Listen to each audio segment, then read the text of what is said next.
우리 이제 하나님 말씀 보시겠습니다. 우리 하나님 말씀 베드로 전서 2장 5절 말씀 보시겠습니다. 우리 하나님 말씀 신약 성경 베드로 전서 2장 5절 말씀입니다. 찾으신 줄 알고 봉독 드리겠습니다. 베드로 전서 2장 5절 말씀입니다. 너희도 산돌같이 신령한 집으로 세워지고 예수 그리스도로 말미암아 하나님이 기쁘게 받으실 신령한 제사를 드릴 거룩한 제사장이 될지니라. 한 절 봉독 드렸습니다. 오늘 이 시간과 다음 우리 오후 시간 2시간에 걸쳐서 오늘 특강을 하겠습니다. 거룩한 교회 회복이라는 주제를 가지고 우리 지난날 교회 아프고 힘들었던 시련의 시간들을 우리가 통과하고 하나님께서 언약에 신실하셔서 지금도 살아계시고 지금도 거룩한 교회인 우리들을 붙들고 하나님께서 은혜를 베풀어 주시고 있다는 그 놀라운 사실을 우리가 오늘 특강의 이 주제를 통해서 우리가 확인하는 시간을 갖도록 하겠습니다. 오늘 봉독드린 말씀은 세상에서는 결코 들리지 않는 말씀입니다. 오늘 봉독드린 말씀은 너희도 산돌같이 신령한 집으로 세워지고 이런 진리의 말씀은 세상에 어디에도 우리가 어느 책에서도 들을 수 없고 볼 수 없는 말씀입니다. 우리를 베드로 사도는 뭐라고 규정을 하는가 하면은 산돌같이 신령한 집으로 세워지고 신령한 집으로 하나님의 성전으로 하나님 나라의 교회로 세워지고 이것은 세상에서 결코 들을 수 없고 들리지 않는 말씀입니다. 오늘 우리 제3남전도회가 찬송한 대로 하나님께서 우리의 눈을 감겨놓고 귀를 막아주시면은 우리가 신령한 하나님의 집으로 세워져 있다는 사실을 알 수도 없고 볼 수도 없습니다. 여러분과 제가 오늘 이런 말씀을 깨닫고 우리가 육체를 가지고 땅에 우리가 살아가지만은 하늘의 존재가 되었고 성령 하나님의 역사에 의해서 신령한 집으로 우리가 세워져 가고 있다는 이 기이하고 놀라운 이게 진짜 사실입니다.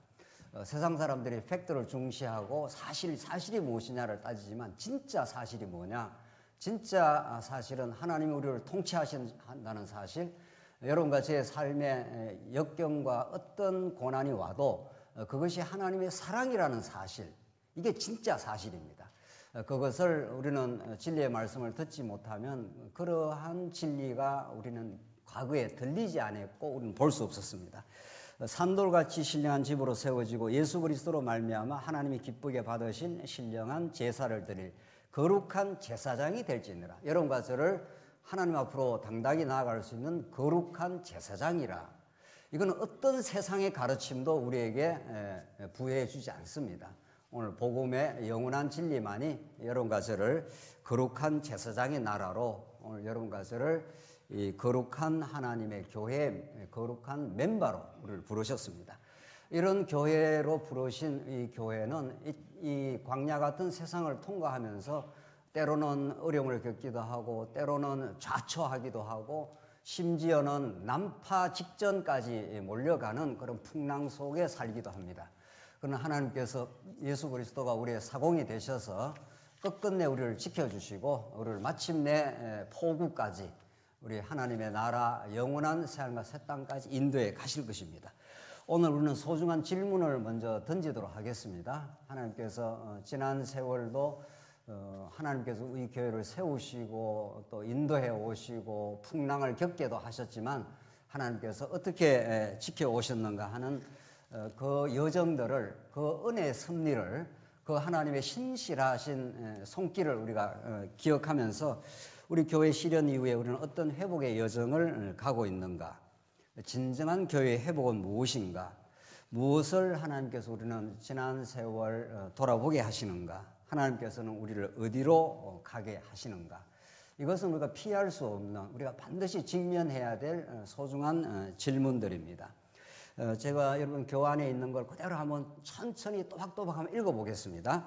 교회는 진리와 생명의 거룩한 공동체이기에 진리의 본질, 즉 영적인 생명력에서 조금이라도 벗어나는 순간 교회의 본질은 훼손됩니다.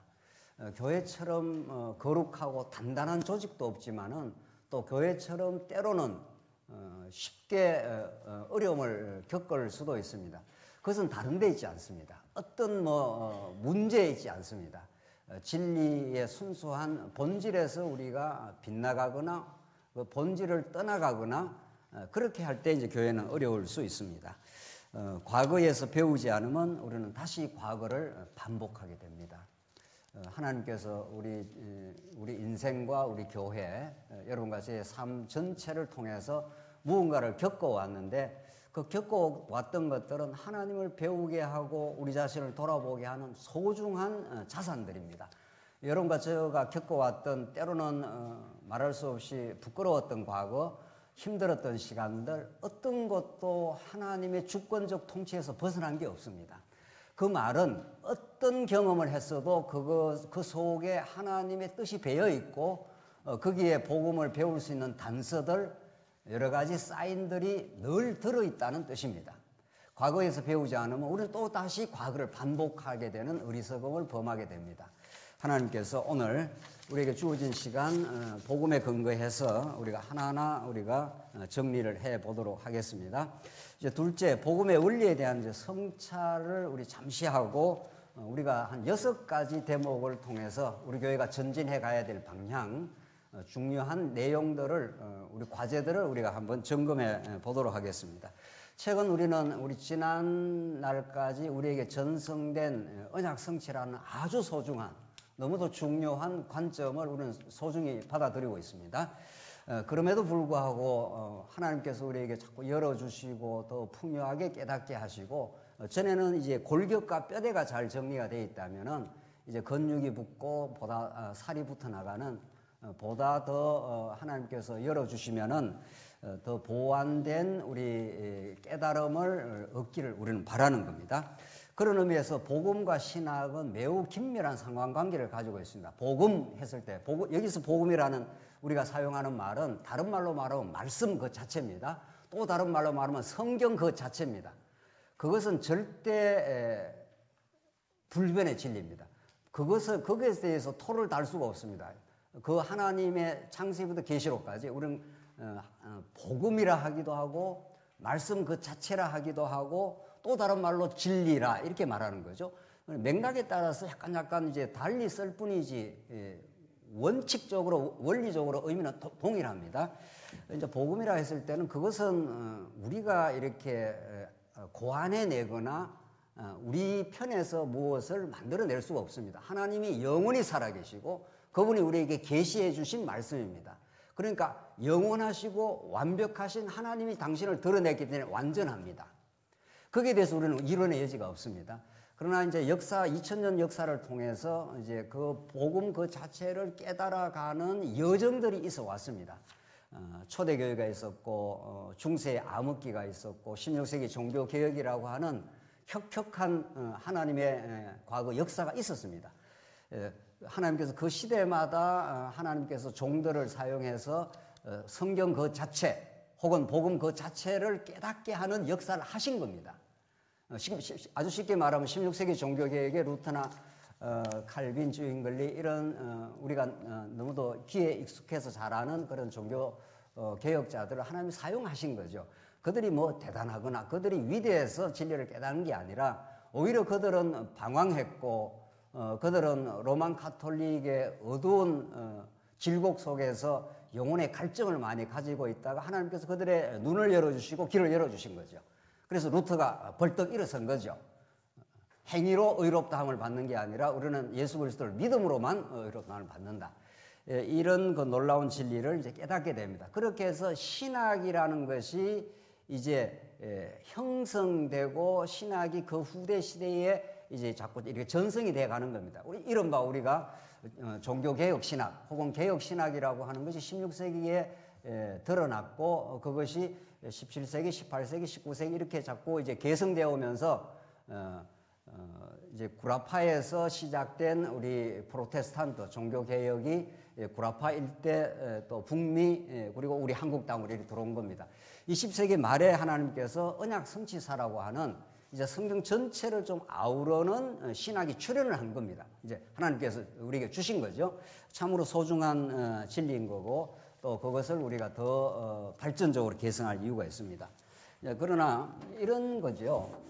성경 그 자체는 이걸 복음이라고 하고 우리는 다른 말로 진리라고도 하고 이렇게 우리가 사용을 합니다. 성경 그 자체. 밑에 이제 신학이 있는 겁니다. 우리가 그동안 소중히 생각했던 성경 신학이라는 것도 성경 밑에 있습니다. 여기에 대해서 의심의 여지가 없습니다. 우리는. 성경 신학이 성경을 올라타거나 성경 위에 올라갈 수가 없는 겁니다. 우리는 우리에게 이전에 종교 개혁 신학이라는 게 있었고 이걸 더 넘어서는 이제 언약 성취라고는 큰 틀을 이제 하나님께서 깨닫게 했기 때문에 이런 소중한 관점을 가지고 성경의 진리를 지금 우리가 깨달아가고 있는 중이죠. 이제 그럼에도 불구하고 신학이 성경 옆에 있거나 심지어 성경 위에 올라갈 수는 없는 거죠. 그래서 영원히 예수님 오실 때까지 이 땅이 새하늘과 새 땅이 이루어지기까지는 성경만 절대적인 진리입니다. 그리고 성경에서 깨닫게 된 성경신학 혹은 우리가 최근에 좀 보완하고 있는 하나님 나라 언약의 관점 이런 것들은 언제나 성경을 깨닫는 과정에서 조금 더 보완하고 조금 더 깊이 보고 이렇게 지금 해나가고 있는 중입니다. 그래서 신학은 너무도 소중하지만 언제나 그 보완의 여지를 남겨두고 있습니다. 그렇겠죠? 만약에 이게 보완할 게 하나도 없다 그러면 성경 그 자체가 되어버리는 거죠. 그러니까 이 부분에 대해서는 우리는 확실하게 이 관계 정립을 이제 할 이유가 있습니다. 이제 이런 이제 특강을 우리 오후 시간에 하는 것은 이제 물론 오늘 여기 이제 새로 나온 성도님들도 계시긴 합니다만은 이제 대체로 오후 시간에는 오랜 동안 우리 말씀 운동에서 우리 장안중앙교회에서 이제 말씀으로 공급받고 단단하게 훈련받고 또 우리가 어려움을 겪기도 하고 더 전진하기도 하려고 하는 과정이 있지 않습니까? 이럴 때 아주 견고하게 정리를 할 필요가 있습니다. 이건 굉장히 좀 딱딱한 음식입니다. 아주 부드럽게 이제만 우리가 음식을 먹는 건 아니지 않습니까? 아무래도 새로운 가족들 또 최근에 말씀을 접한 성도들에게는 이제 굉장히 이제 그 음식을 갈아서 쉽게 또 먹을 수 있도록 소화 가능하도록 또 공급 때에 따라서 말씀을 공급하는 것이 꼭 필요합니다. 그러나 이제 이 오후 시간 오늘 이렇게 특강을 하는 그 이유는 이제 그런 단계를 지나고 수십 년간의 우리가 이제 성경의 공급을 받았고 신학적 트레이닝을 해왔고 또 우리 주변에 있는 또 2000년 교회사 전체를 아우르는 신학 역사를 우리가 알고 있습니다. 그걸 딛고 우리를 어디로 갈 것인가? 우리 교회의 사명은 무엇인가? 이런 것들은 굉장히 견고한 입장입니다. 그래서 오늘 이 시간, 우리 다음 시간까지는 이런 아주 확실하게 정리된 입장, 또 그리고 앞으로 전진해 가야 될 방향, 이런 것들을 우리가 조금 주의 깊게 또 우리 성도님들이 조금 더 집중적으로 우리가 공부를 할 이유가 있습니다. 그래서 제가 한번 읽어보겠습니다. 주어진 신학을 소중히 간직하며 개성하되 언제나 성경 그 자체의 복음에 비추어서 발전적으로 비판적으로 개성할 필요가 있습니다. 그러니까 이때 비판이라는 것은 결코 나쁜 의미가 아닙니다. 비판은 헐뜯는 게 아닙니다. 우리에게 주어진 신학이 아주 중요하고 또 중요한 가치를 우리는 기꺼이 받아들입니다. 그럼에도 불구하고 더 좀 성경 그 자체를 더 깊이 있게 포괄적으로 이해하는 데는 어떤 것들이 조금 더 보완해서 이해하면 더 좋겠다는 것은 끊임없이 깊은 연구를 통해서 또 검증을 통해서 계속 나올 수 있는 거죠. 또 그렇게 무엇이 새로운 어떤 보완된 관점이 나오는 것은 뭐 그렇게 쉽게 말할 수 있는 건 아닙니다. 굉장히 엄밀한 검증이 필요하고 심도 있는 연구가 필요하고 상호 비교 연구가 필요한 겁니다. 이런 것들이 계속 지금 진행 중입니다.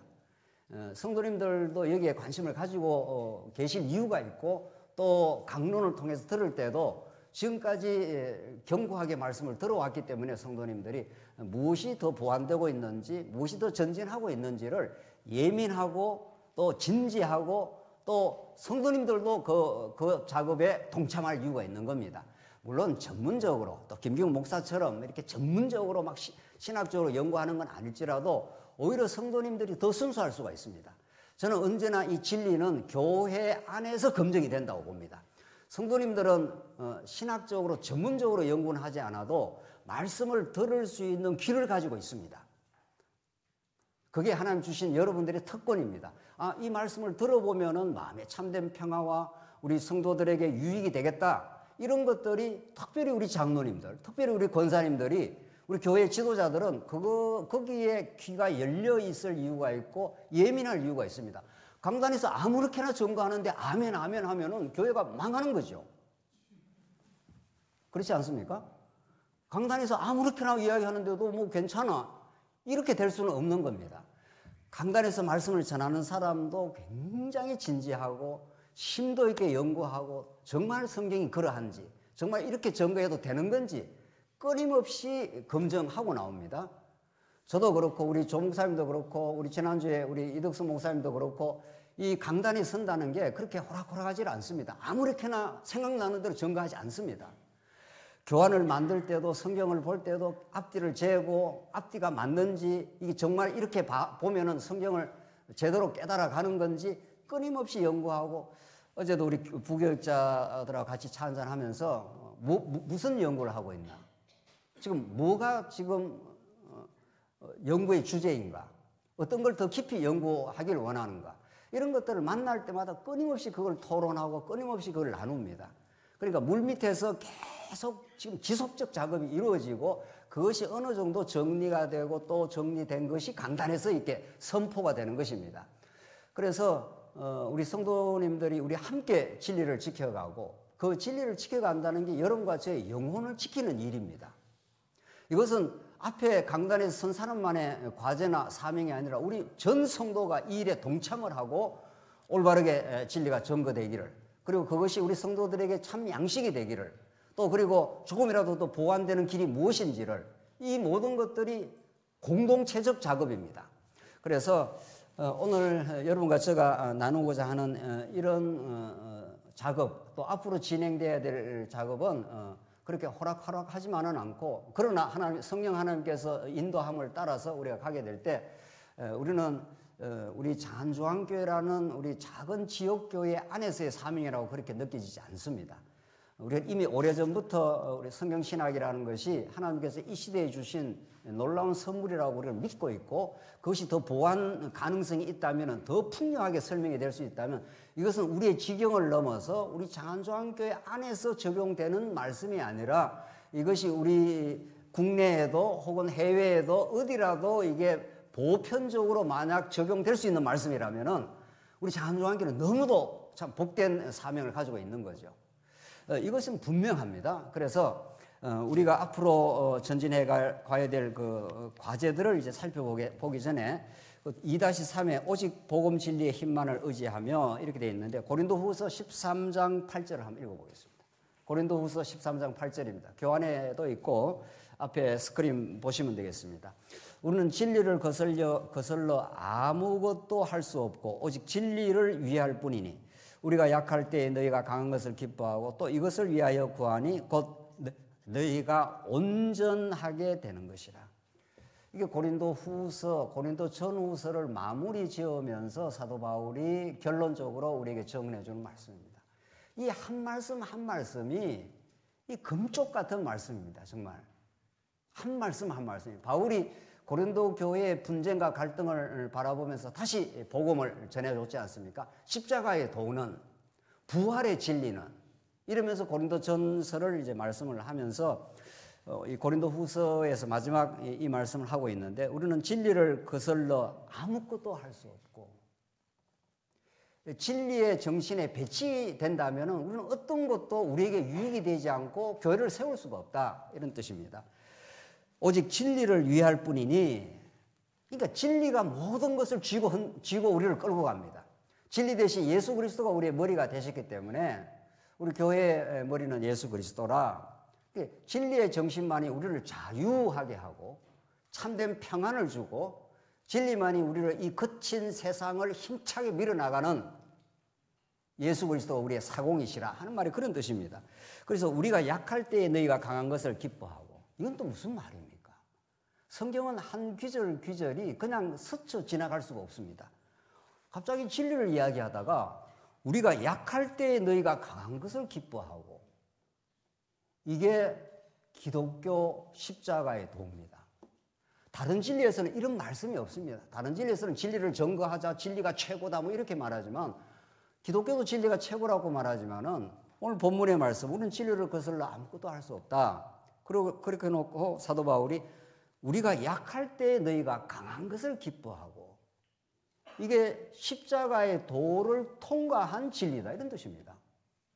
우리는 진리를 깨달았다 하면은 우리를 자랑하거나 우리 교회가 최고라 이렇게 말하는 게 진리가 아니라, 진리를 깨달으면 우리가 약해질 때 우리로 말미암아 다른 사람이 강해지는 것을 진리라 그렇게 말합니다. 우리가 짐을 질 때 다른 지체들이 짐을 덜 수 있지 않습니까? 우리 교회가 이제 운영됩니다. 어떤 형식으로든지. 그럼 누군가가 짐을 지면은 다른 어려운 성도들은 짐을 좀 적게 져도 되는 거죠. 이런 하나님 나라 교회가 없습니다. 세상은 힘 있는 사람이 더 많은 걸 쥐고 그걸로 뽐내고 그걸로 군림하고 이렇게 합니다.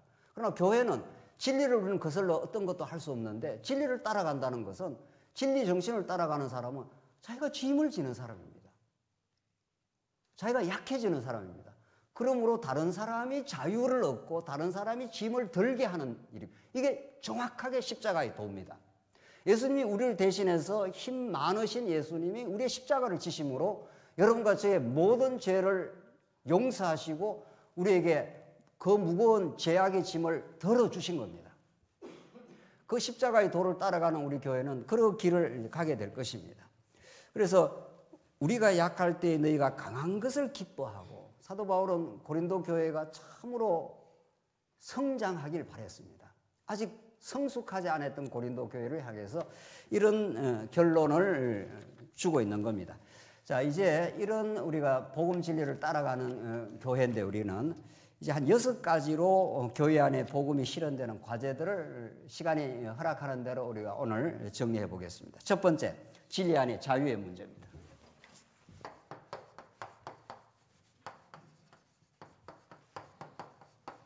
우리가 이제 이미 확정한 대로 진리가 아니면은, 진리의 정신이 아니면 어떤 것도 할 수 없고, 해도 만약에 진리를 거슬러 어떤 일을 하게 되면 우리 안에 참된 평화와 감사가 없습니다. 그래서 우리는 진리가 우리의 전부입니다. 그래서 우리는 늘 성경이라는 진리 앞에 서면은 늘 가슴이 설레고, 진리가 무엇인지, 우리를 사랑하시는 하나님이 어떻게 우리를 사랑하시는지, 이게 진리입니다. 이게 우리 전부 다입니다. 근데 진짜 진리를 깨달으면 따라 나오는 것이 자유입니다. 성경 읽겠습니다. 요한복음 8장 31절입니다. 그러므로 예수께서 자기를 믿은 유대인들에게 이르시되 너희가 내 말에 거하면 참으로 내 제자가 되고 진리를 알지니 진리가 너희를 자유롭게 하리라. 너무도 유명한 진리를 알지니 너희가 자유롭게 되리라. 그런데 여기 오해가 있습니다. 오늘 바로 뒤에도 유대인들이 예수님의 말씀을 오해한 내용이 나는데, 오늘 시간이 없기 때문에 이걸 다 제가 설명할 시간은 없습니다. 오늘 이 큰 원칙만, 큰 원리만 우리가 정리를 하겠습니다. 진리는 우리에게 참 자유를 줍니다. 이게 우리가 너무도 많이 들어왔고 또 확인해 왔던 내용입니다. 근데 오해가 있는 겁니다. 자유라는 게 뭐냐는 거죠. 자유를 어떻게 우리는 정의를 합니까? 성경이 뭐라고 정의를 합니까? 말씀운동은 진리를 너무도 강조해 왔고 지금 40년이 넘었습니다. 치열하고 올곧게 증거해 왔습니다. 그런데 그 진리가 진리답게 증거되었고 진리답게 깨달아졌다면 나오는 열매가 뭐냐? 그 열매를 보고 우리가 진리를 제대로 깨달았는 건지를 자꾸 우리가 반출을 할 이유가 있습니다. 자꾸 돌아볼 이유가 있습니다. 진리를 깨달으면 진짜 자유함에 거한다고 예수님이 말씀하신 거 아닙니까? 이때 자유가 뭐냐 이겁니다. 지금까지 진리에 대한 진리를 깨달아 왔는데 자유에 대한 오해가 들어 있어 온 거죠. 자유를 세상이 말하는 자유, 우리는 이 진리를 듣기 전에 세상적 개념으로 우리 머릿속에는 가득 차 있습니다. 우리가 학교에 가서 배우고 우리가 세상에서 경험하고 하는 것들이 우리의 개념을 형성을 합니다. 학교에 가서 배우면 자유민주주의라 그러지 않습니까? 우리나라가 자유민주주의니까 내가 하고 싶은 거 하고 내가 돈 벌어서 내가 쓰고 싶은 거 쓰겠다. 내가 마음대로 하겠다는데 누가 방해를 하느냐. 이런 식의 자유민주주의의 자유의 개념이 우리에게 강인이 되어 있을 수가 있습니다. 성경은 그거하고는 전혀 거리가 멉니다.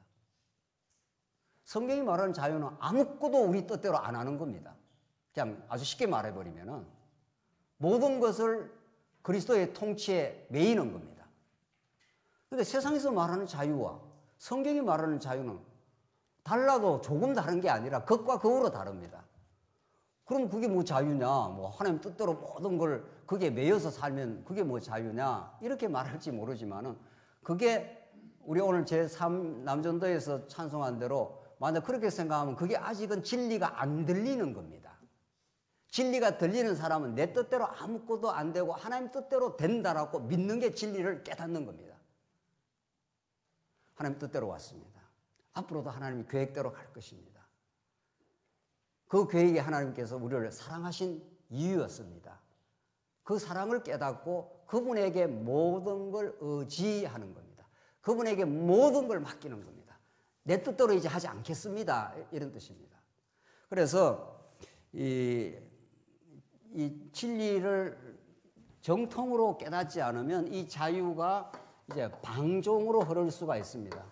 뭐 내 뜻대로 내 마음대로 뭐 하고 싶은 대로 하고 하기 싫으면 말면 되지. 그것은 진리를 정통으로 깨달은 건 아닙니다. 우리는 율법주의에서는 확실히 벗어났습니다. 우리는 율법을 지키는 사람들이 아닙니다. 그렇다고 해서 율법주의의 반대, 내가 하고 싶은 대로 한다. 이것도 우리는 아직은 미숙한 상태라고 봐야 됩니다.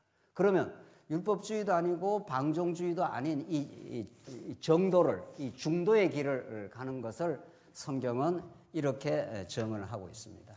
고린도전서 9장 18절 보겠습니다. 그런즉 내 상이 무엇이냐? 내가 복음을 전할 때에 값없이 전하고 복음으로 말미암아 내게 있는 권리를 다 쓰지 아니하는 이것이로다. 이게 자유입니다. 사도 바울이 권리가 있습니다. 권리가 있어서 내 마음대로 쓸 수 있어요. 내가 버린 돈 내가 마음대로 쓰겠다는데 누가 말할 거야? 뭐 그렇게 할 수 있습니다. 그럼 누가 말하겠어요? 아무도 말하지는 않습니다.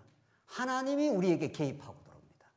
하나님이 우리에게 개입하고 들어와서 우리의 신앙 양심에 자꾸 이렇게 방망이를 두들겨냅니다. 김 목사, 그렇게 살면 안 되잖아.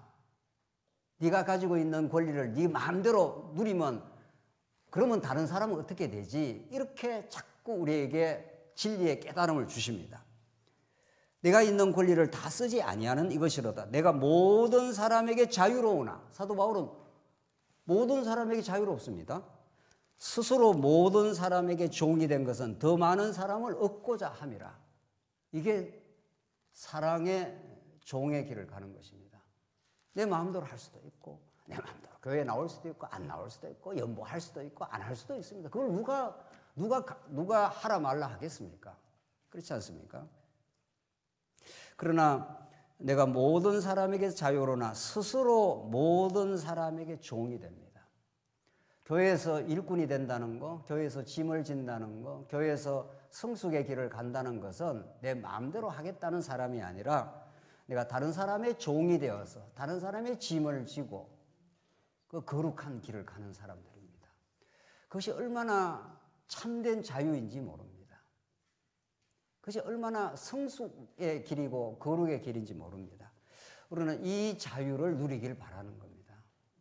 세상이 말하는 허접한 자유, 자기 육체의 소욕 따라 마음대로 하고자 하는 자유가 아니라 하나님께 우리를 얼마나 사랑하시는지 죄의 종에서 우리를 건져내시고 우리를 그리스도의 사랑의 포로가 되게 하셨으니 이제 내 마음대로 하는 것이 아니라 우리 지체에 유익이 된다면은 내 권리를 포기하는 점점 이게 그리스도가 우리에게 주신 마음입니다. 이 마음이 우리가 정착이 되고 이 성숙의 길을 가게 될 때 하나님이 우리와 동행하심을 우리는 알게 됩니다. 두 번째입니다. 이거하고 직결되는 것을 우리는 연보라 이렇게 말합니다. 연보 정신이란 연보는 복음 그 자체 되신 그리스도의 마음을 반영합니다.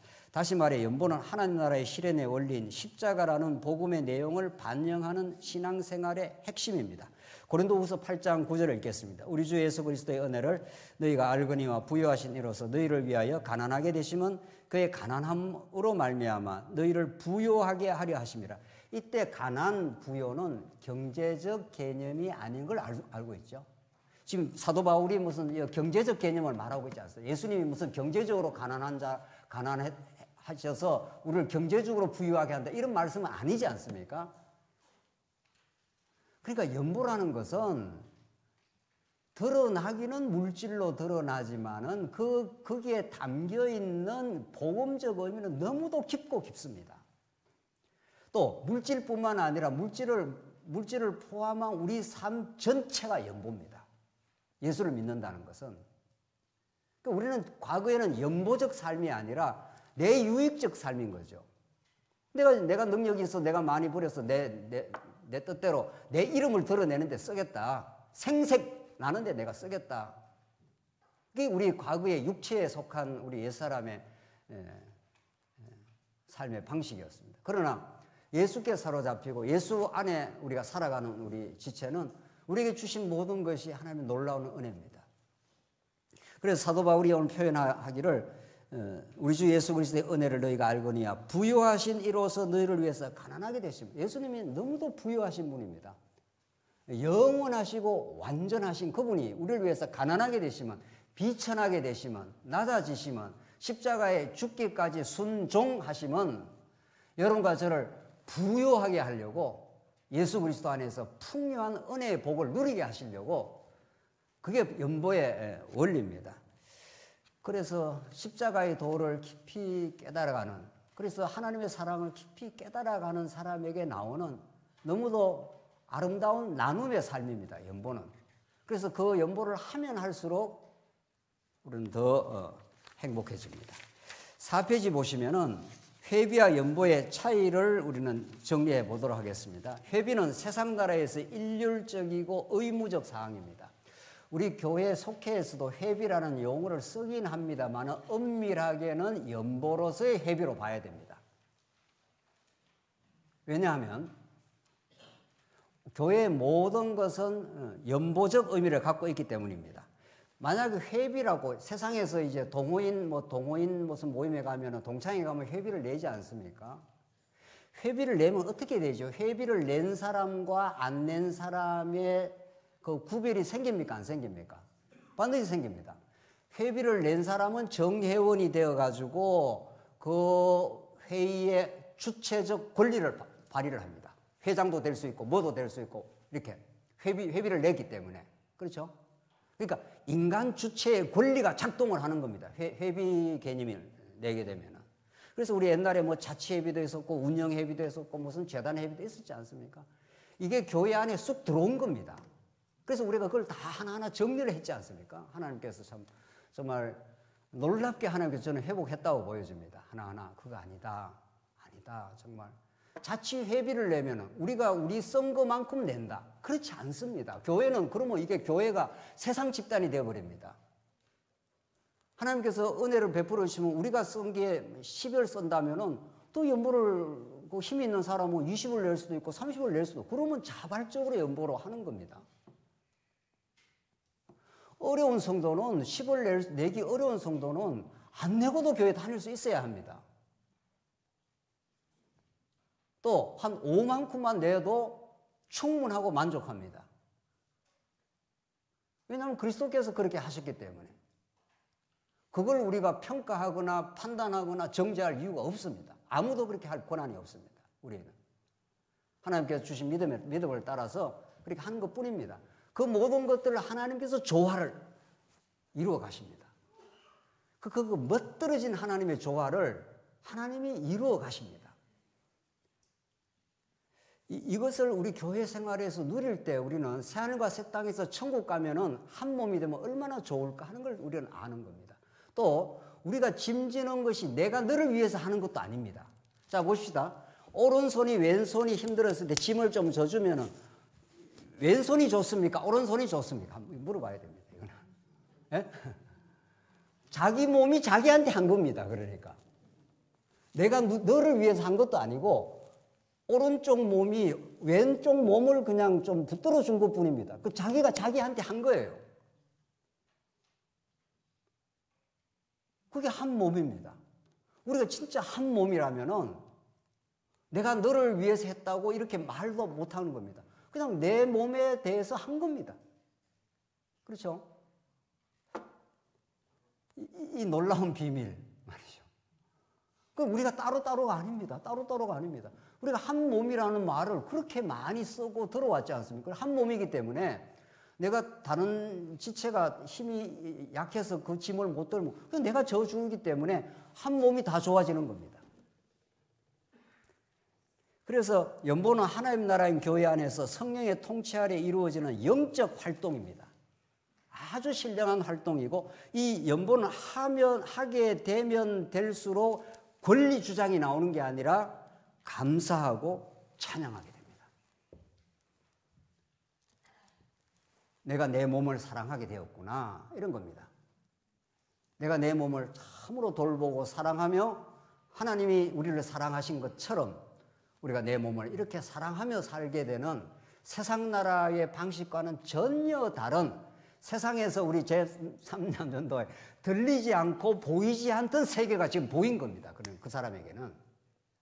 하하, 이게 천국이구나. 이게 그리스도가 통치하는 나라였구나. 이렇게 해서 하면 할수록 감사하고 감사하게 될 것입니다. 이것이 회복된 거죠, 우리는. 우리는 자유의 의미가 회복이 된 거죠. 마음대로 하는 게 자유가 아니라 그리스도의 사랑의 종로로 하며 그렇게 다른 지체를 위해 우리가 내 권리를 포기하며 그렇게 살아가게 될 때 우리는 말할 수 없는 기쁨, 그리스도가 십자가에 죽으신 그 이유를 경험하게 되는 겁니다. 그러니까 이론적으로만 뭐 성경이 좋다, 복음이 좋다가 아니라 그런 실제적 삶을 구체화해서 그것도 물론 성경이 주시는 은혜입니다. 그렇게 살아보면은 하하, 그리스도께서 내게 이렇게 짐 져주심으로 내가 자유의 길에 이르렀구나. 이것을 비로소 교회 생활을 통해서 리얼하게 우리가 경험하게 되는 거죠. 그런 경험들이 자꾸 쌓여져 가는 사람은 세상 나라의 유혹에 그렇게 넘어가지 않습니다. 또 세상 나라의 어떤 화려한 어떤 빛과 번쩍한 것을 그렇게 바라지도 않습니다. 왜냐하면 내면에서 충만한 기쁨이 있기 때문입니다. 교회는 아주 무서운 단체입니다. 교회는 세상 속에 약하게 보이지만은 가장 강한 단체가 될 수 있는 것은 그 속에 복음이 우리 안에 역사해서 이 세상 무엇과도 바꿀 수 없는 그 진리와 그 하나님의 사랑으로 무장이 되기 시작하면은 든든하고 안정된 삶을 살 수가 있습니다. 눈을 희끄덕희끄덕 안 합니다. 다른 거 그렇게 돌아보질 않습니다. 비교할 이유도 없습니다. 얼마나 단단해지는지 모릅니다. 사랑하는 성도님들, 우리는 참으로 진리의 길을 가기를 원하고 또 그렇게 우리가 서로 격려하기를 바랍니다. 우리 교회가 그렇게 허접하게 오지 않았습니다. 긴 세월 진리로 단단하게 무장을 해왔고 또 훈련도 많이 받아왔습니다. 또 훈련 받은 만큼 더 하나님께서 우리를 진리 앞으로 더 가게 하셨고 또 앞으로 우리 후진들이 지금 우리 오후 시간에 계시는 대부분의 성도님들은 모르니 해도 60세, 50 후반 60세 넘은 것 같은데 말이죠. 우리 후진들이 정말 진리 안에서 잘 자라고 우리 자녀 세대가 이런 정말 복되고 복된 진리 위에 서기를 바라는 거 아닙니까? 그렇게 하기 위해서 우리가 먼저 자꾸 이 진리의 길을 한 걸음 한 걸음 이 회복의 여정을 가노라면 이 진리가 우리 안에서만 있게 되지 않을 겁니다. 이번에 인도 경험은 하나님께서 놀라운 경험을 주신 건 사실입니다. 인도 한번 갔다 온 걸 그렇게 떠버릴 이유는 없지 않습니까?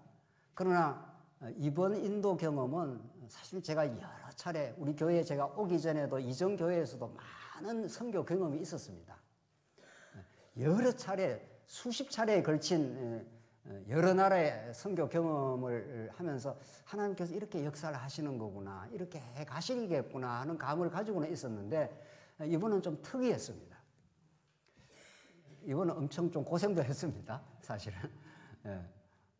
선교가 가고 그 정도 고생하는 것은 약과라고 봐야 되겠죠. 우리 믿음의 선진들은 선교하면서 죽기도 하고 풍토병에 자식 죽는 경험도 한 거니까 말이죠. 사실은 교회가 세워지고 선교를 한다는 건 그렇게 호락호락한 일만은 아닙니다. 그러나 그 속에 넘치는 은혜가 있습니다.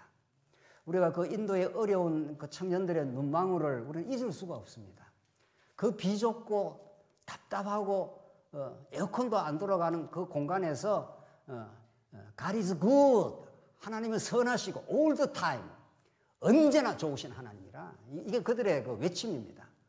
좋은 게 뭐가 좋습니까? 적어도 우리 교회 정도는 이렇게 쾌적해야 좋다고 하지 않습니까? 그 덥고 그 비좁은 곳에서 God is good. 하나님이 선하십니다. 그렇게 선창을 하면 뒤에 따라서 all the time. 언제나 하나님이 좋으신 분입니다. 그들이 뭐 얼마나 진리의 깊이를 깨닫고 했다고 우리는 그렇게 우리가 알 수는 없지만은, 그러나 그들은 그렇게 생생하게 살아 있습니다. 그들에게 우리가 깨닫는 이 포괄적인 진리, 이 전체적인 성경의 진리가 전달되면 그들에게 얼마나 소망이 되고 그들도 그 열악한 환경에서 진리 힘을 얻어서 그렇게 살겠습니까? 그것이 우리 교회의 과제고 사명이고 축복입니다. 이런 것들을 우리 성도님들은 참으로 공감할 이유가 있습니다. 물론 제가 강조한다고 공감이 되겠습니까? 이것은 실제 현장에 가보면 더 확실하게 느껴지고, 또 실제로 뭐 여건 따라서 못 갈 수도 있지 않습니까? 꼭 뭐 선교가 가야만 선교는 아닙니다. 그 정직한 보고를 우리가 듣고 하나님께서 우리 교회에 사명이 있고 그 수천 명에 달하는 그 청년들이 준비되어 있지 않습니까? 그들은 우리 오늘 그래도 우리 교회 우리 청년들이 이렇게 나와서 적은 소수지만은 이렇게 자꾸 진지하게 찬송을 하고 또 우리가 그들을 격려하고 있지 않습니까? 우리 창조함교회 그러니까 호락호락한 교회가 아니라고 우리는 믿습니다. 하나님 우리 교회 주신 심대하고 깊은 사명이 있다면은 하나님께서 그렇게 우리를 더 훈련시키실 거고, 또 여러분과 저의 깊은 깨달음과 찬양과 감사를 통해서 우리를 새롭게 해 가실 것입니다. 오늘 마지막 한 대목만 하고 오늘 정리해야 되겠습니다. 세 번째 성찬입니다. 성찬의 복음적인 의미가 있습니다. 예수님이 가르쳐 주신 만찬, 예수님이 이제 십자가 죽기 전에 제자들을 불러 모았습니다. 그래서 떡을 떼고 포도주를 나누었습니다. 이 성경에서는 엄밀하게는 성찬이라는 말은 없습니다. 그냥 예수님이 식사를 하신 겁니다. 식사라는 과정을 통해서 복음을 가르쳐 주신 겁니다. 떡을 뗀 거죠. 몸을 찢어서 떡을 제자들에게 주고 포도주를 나누어 주신 식사라는 방법을 통해서 예수님이 곧 십자가에서 몸 찢기시고 피 흘려 죽으실 십자가 복음을 예고를 해준 겁니다. 예수님은 아주 다양합니다. 예수님은 식사를 통해서 복음을 가르치죠. 하늘에 나는 새를 봐라. 저 새는 곡간에 들이지도 않고 다 먹고 마시고 다 한다. 들의 백합화를 봐라. 이렇게 하면서 예수님은 모든 삶의 국면들이 복음을 가르쳐주는 방편들입니다. 특히 이 식사가 그랬습니다. 그래서 하나님의 사랑의 표현은 영적 의미에서 피와 살을 먹게 하시는 십자가 복음을 예고한 겁니다. 뭐 예수님의 피를 그 몸을 직접 물리적으로 우리가 먹는 건 아니지 않습니까? 예수님 십자가에 2000전에 몸 찢기시고 피 흘려서 하나님의 그 거룩한 사랑을 십자가의 죽음이라는 방식을 통해서 그 아들의 죽음을 통해서 가장 큰 사랑을 표현을 한 겁니다. 세상에 자기 아들보다 소중한 세상에 여기 아들 있잖아요. 대상은 없죠. 근데 하나님은 자기 아들을 십자가에 죽이겠다 이런 뜻입니다. 세상에 그처럼 크고 놀라운 사랑은 없는 겁니다. 그러니까 우리가 십자가 그렇게 말하는 것은 우리 영원한 주제입니다. 영원한 찬송의 내용입니다. 그 아들을 십자가에 못 박아 죽기까지 우리를 살려내기 위해서 죽였다는 거 아닙니까? 그래서 그것을 식사라는 방법을 통해서 이렇게 보여주신 겁니다. 예수님께서. 이걸 기념하라. 이렇게 한 거죠. 자, 중요한 거는 이제 세례도 있는데 세례는 물에 들어갔다가 나온 거죠. 예수님이 물에 들어가셨다가 나오셨죠. 세례 요한 앞에서 그렇게 예수님이 실제로 세례를 받으셨습니다. 그것도 예수님이 십자가에 죽으셨다가 부활할 것에 대한 예고편입니다. 왜 예수님이 왜 물에 들어갔다 나옵니까? 그것은 내가 이렇게 십자가에 죽었다가 살아날 것이라는 걸 지금 가르쳐 주는 겁니다. 자, 그렇다면 세례도 그렇고 성찬도 그렇고 예수님의 십자가의 죽음과 부활로 어떻게 된 거죠? 성취됐습니다. 완성되었습니다. 여기에 대해서 이론의 여지가 없습니다. 그래서 내가 예수님이 다 이루었다 그랬지 내가 조금 이루고 조금 남겨뒀다 뭐 이런 말 안 했죠. 그렇게 했습니까? 안 했습니까? 여러분들이. 다 이루었다 했지. 내가 좀 이룬 건 이룬 거고 나머지는 너희들이 좀 이루어라. 뭐 이렇게 한 적이 없다 말이죠. 예수님이 다 이루었습니다. 그러면 왜 세례 성찬을 해야 되느냐? 하게 되느냐? 가톨릭은 세례와 성찬을 의식주의화했습니다. 그래서 가톨릭은 모든 데다가 성자를 붙입니다. 이런 물건도 성구다. 이 건물도 뭐라 그러죠? 가톨릭에서는 성당이라, 거룩한 집이다 이 말입니다. 우리는 거룩한 집을 안 봅니다. 이거 그냥 콘크리트로 지은 좋은 건물이다. 뭐 이렇게 해야 되겠죠. 성전은 누가 성전입니까? 아니, 예수님이 참 성전 되시고 우리도 성전입니다. 우리가 성전입니다. 그러면 건물을 우리는 이렇게 거룩시 안 합니다. 건물이 뭐 나쁘다 이런 뜻은 아니에요. 건물이 있으니까 얼마나 좋습니까? 하나님이 주신 이것도 선물인데, 그러나 이 건물을 우리는 거룩하게 보지 않습니다. 그래서 이 성찬이라는 말도 가톨릭적 잔재가 있는 겁니다. 그래서 그들은 세례 성찬을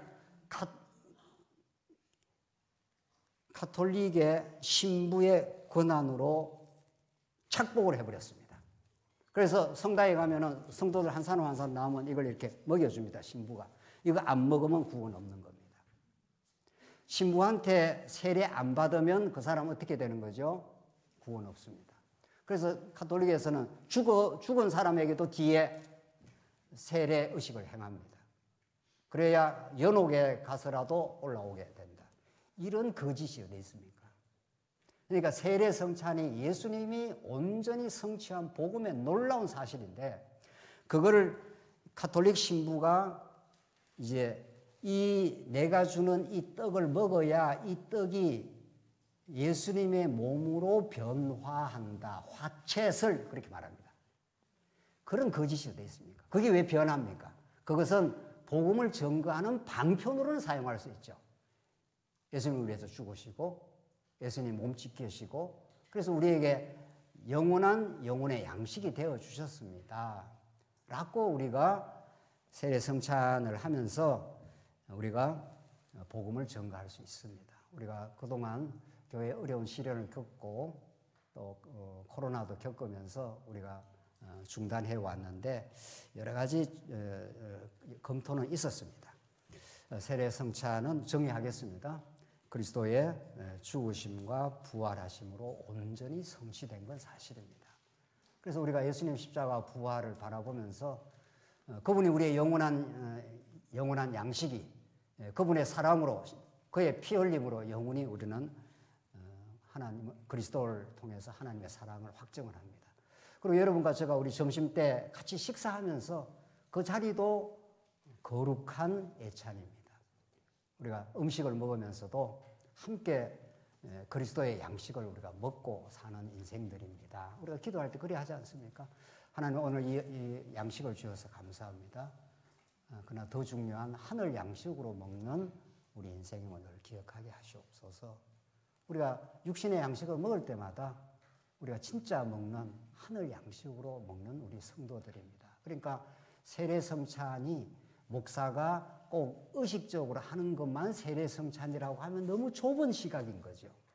우리는 날마다 식사를 할 때마다 우리는 하늘 양식으로 먹는 성도들입니다.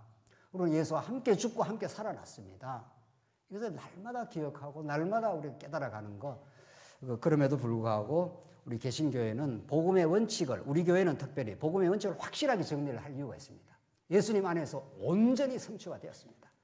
그것을 우리가 기념하면서 복음 전파의 방편으로는 시행할 이유가 있습니다. 그래서 우리가 다음 주일 부활절날 우리 인도 선교 보고하느라고 우리가 못했고, 또 적어도 우리가 그동안 좀 중단해 왔기 때문에 다시 재개를 할 것을 우리 당회에서도 함께 우리가 논의했고, 우리 성도님들이 다음 주에 세례 성찬을 할 때 그 복음의 본질적 의미를 깊이 알고 하는 게 중요합니다. 우리가 가톨릭 교회가 아니지 않습니까?